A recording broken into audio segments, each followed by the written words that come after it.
Hi, this is Ben, and this is my channel Farm Debt Help. Today I'm going over a feeder cattle template that I made. This is similar to some of the spreadsheets that I had on TikTok, having to do with risk management. Most of those are in cash grain. I've had a number of requests for people that have asked me to make something in cattle. This is my first attempt at that, so I wanted to share that with you. This is for feeder cattle, so this would be um, basically it's just a decision template, or it's a quick way to get a good grasp of what some of the range of outcomes could be given what you're looking to do. So this would be looking at buying a pen of cattle. So here it starts off here on the left. Basically, I would describe it as it's just a simple cash flow. But then down below, it has some other things to it, specifically regarding some changes in price and also ability to mitigate your price risk. So let's just go through it real quick. So you just start off, you enter so all the cells are in yellow or what you would enter. So you just enter the number of head, in this case 100, purchase weight, and then purchase price on a cut weight basis. It gives you a per head cost. And then your days on feed, daily rate of gain, cost of gain per pound. So that is something that you'd need to estimate. That would be like a side calculation that's not included here. I do address it a little bit down below. I have a grid here that shows a plus and minus 20% range of how that would influence your outcome based on that estimate. So you can look at that a little bit, but this would be your best estimate of feed and other expenses to get the cattle to have that rate of gain. And then your estimated sales price, I put $230 cut weight. This gives a price per head, and then it calculates your sale weight based on your daily rate of gain and days on feed. And then I input a death loss of 1%. So all the yellow cells are unlocked, so you can change those, but the blue ones and everything else is locked. You can actually unprotect it yourself if you wanted to, but just to try to save on people making errors.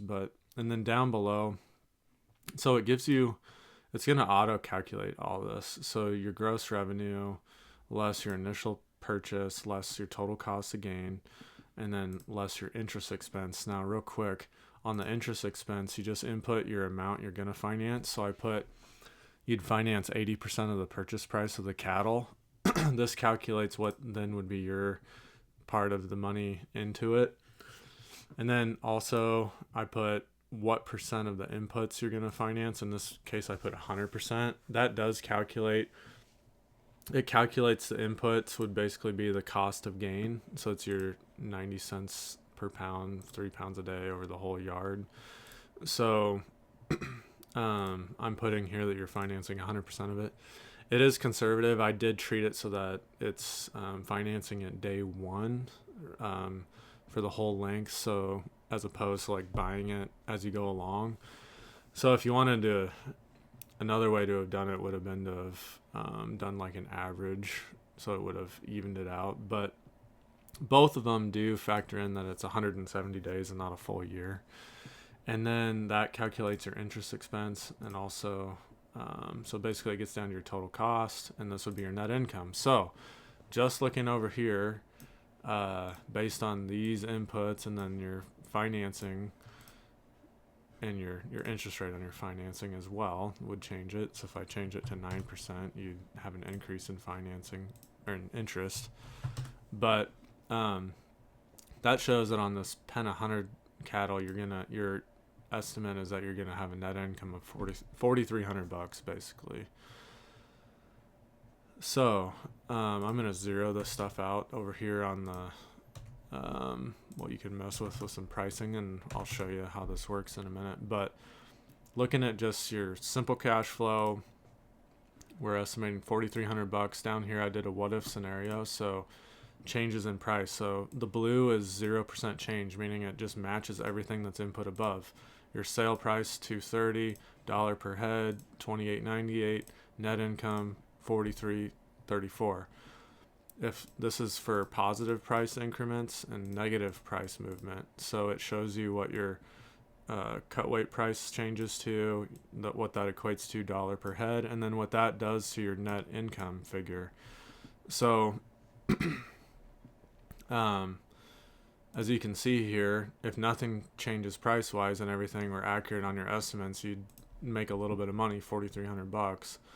But if your range of outcomes is basically positive 61,715 or negative 53,000, and the range from high to low total is almost $115,000 spread.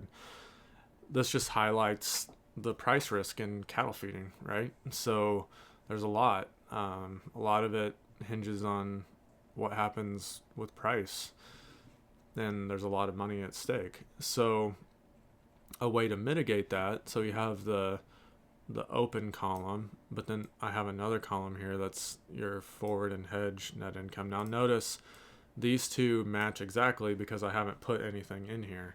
But let's pretend you forward contracted 15 head at the same estimated sales price at 230.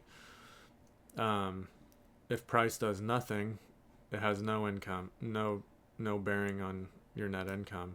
But if price goes down, you're going to have a positive impact because you locked in 15 head at $230.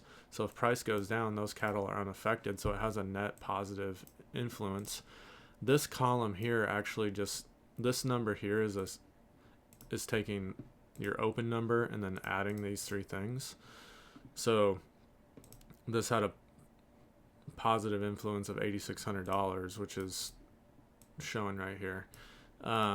The other thing you can do, like let's say you did one contract, you went short in the futures, it's done on 50,000 pound basis. So this check figures is showing the contribution of each. So this is from forward contracting 15 head. This is from one contract going short. Now naturally, if the market goes against you, you're going to have margin calls and some things like that. So this is a simplistic spreadsheet, but it goes to show how the mechanics of hedging works. So you took an opposing position on 50,000 pounds. Your total pounds is 124,740. Again, summarizing it here, you still have 55,840 open pounds that you expect to sell. So this just shows how that influences your range of outcomes. Now notice what's happening is that when everything's open, you have a pretty big range of potential net income, but as you're starting to do a few things, you forward contracted and then you went short on one contract, you're starting to tighten up that range. So in fact, you've overcut it in half. If price does nothing, you're still fine, but it just it reduces your downside, but it also reduces your upside. That's the thing that when people talk so much about contracting and hedging and stuff, nothing in life is free, right? So if you take measures to mitigate risk, you're usually going to also mitigate your upside. Now another way to do that is to buy a put option. So I'm going to buy one, and let's say it costs you $3,500. Now again, this is simplistic. I'm assuming that the strike price is the same price of $230, and I put in the premium at $3,500. It's also on 50,000 pounds. Now notice, if price does nothing, you're out your $3,500. So if there's no price movement, you're going to weaken your position compared to being open. If the physical market goes up, you're still just out your $3,500. But if price goes down, now you're gaining also in the put option market, and that's reflected here. Notice the difference between these two is $3,500. It's your premium. So the thing about a put option is that it's kind of like an insurance contract where basically you pay a fee to limit your downside risk.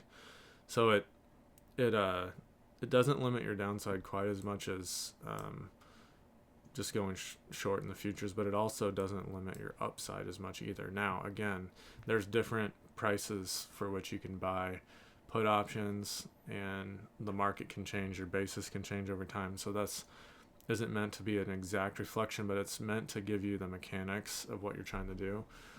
So if you did these three things, forward, sold, and then took a position on each one of these, you drastically narrow your range. So if you're someone who's highly leveraged, who has very little liquidity, this is some of the measures people in this situation take to try to hedge. I purposely didn't include call options and other ways to go long, basically because my thinking was, I mean, that's not really the point of this. The point is to show your risk and then trying to mitigate risk. If you're actually, for instance, I'll just show two. So here you're overhedged. So basically you're speculating now. You're taking more position in the futures and derivative markets than you actually have of the physical product. So,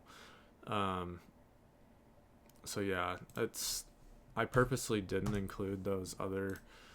I mean, I understand in real life that people get a lot of positions put on, and then it'd be interesting to see how their net result of that is. But this is meant to show three different ways to mitigate price risk and how they roughly influence your range of outcomes.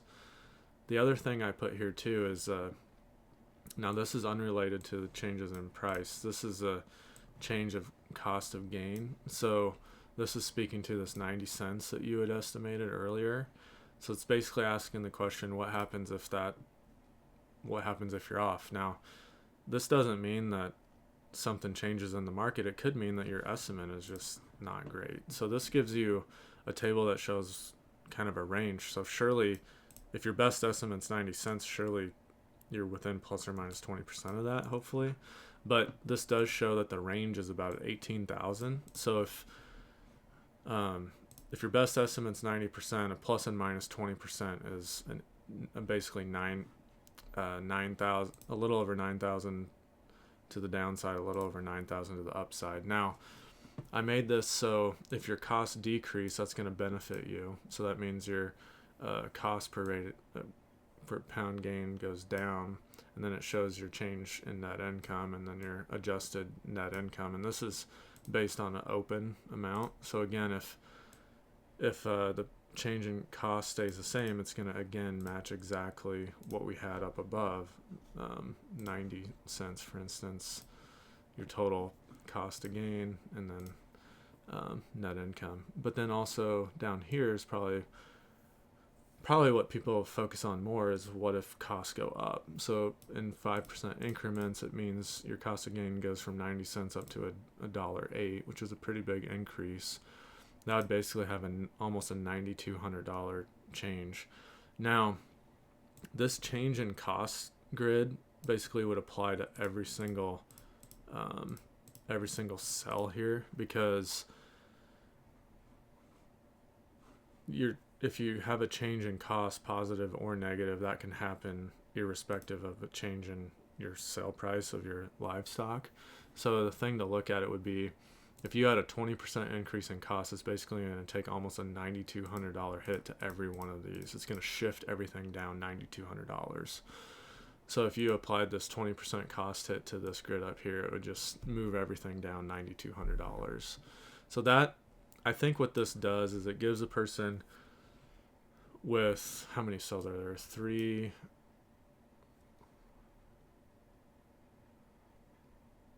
There's like 16 cells you enter. And I think that it just simplifies and makes it quick for someone to see what range of outcomes they're looking at. If you're either a lender working with someone, or if you're a farmer trying to think of, is now a good time to, we've got an open lot in our pen, we could load up another 100 head or whatever. You know, the market's always changing. These figures are always changing. Maybe depending on the time of year, it changes your daily rate of gain, etc. So pretty quickly you can get a sense for where you're at. You can also just really quickly greatly change. I mean, you can change any of these things, and it'll update everything, you know, pretty much instantly. So again, this spreadsheet is not meant to be someone's method of accounting. It's not meant to do a lot of things, but it is meant to do something that I don't think a lot of tools do, and that's to just quickly look at the upside and downside risk and get a really good view of what some potential outcomes could potentially be. So if this was helpful, feel free to subscribe, and thanks for watching.